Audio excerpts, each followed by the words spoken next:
আজ আমি আপনাদের সামনে কথা বলবো কিছু প্রেরণাদায়ক বিষয় নিয়ে। আমাদের জীবনে একবার হলেও হতাশা, দ্বিধা ও অনিচ্ছা আসতে বাধ্য, কিন্তু সেই সময়ে আমাদের মনে রাখতে হবে জীবন একটি জরাজীর্ণ রাস্তা, যা আমাদের ডিগ্রি ধরে নিয়ে যায়। আসুন আমরা সেই রাস্তা চলার সাহস সংগ্রহ করি। প্রথমে আমি একটি কথা বলতে চাই, আপনি পারবেন। এটি আপনার জীবনের সবচেয়ে গুরুত্বপূর্ণ বিশ্বাস। যখন আপনি নিজেকে বিশ্বাস করেন, তখন আপনি আপনার লক্ষ্য অর্জনে আগ্রহী ও প্রেরিত হন।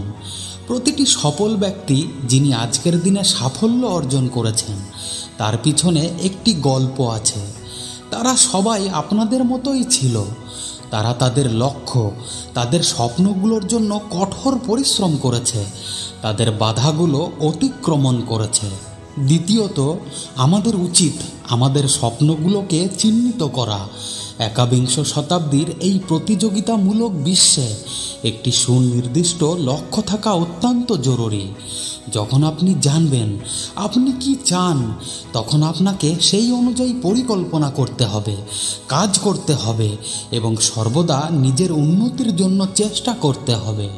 তৃতীয়ত, মনে রাখবেন ব্যর্থতা একটি অংশ। প্রতিটি সফল ব্যক্তির জীবনেই ব্যর্থতার গল্প লুকিয়ে আছে।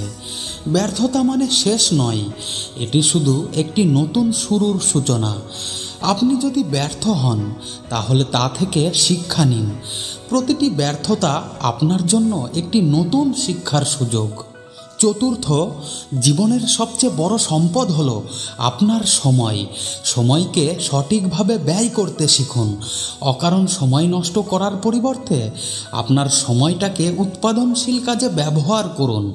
আপনি যদি আপনার সময়কে কাজে লাগান, তবে আপনি যে কোনো পথে এগিয়ে যেতে পারবেন।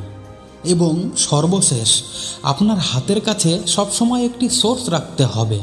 এটি হতে পারে বই, বক্তৃতা, গান কিংবা আপনার সঙ্গী।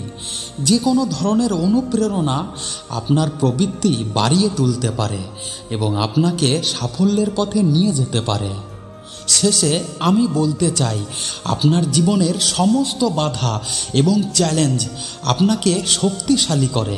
তাই কখনো হাল ছেড়ে দেবেন না। চরম কষ্ট থেকেই জন্ম হয় সত্যিকারের শক্তির।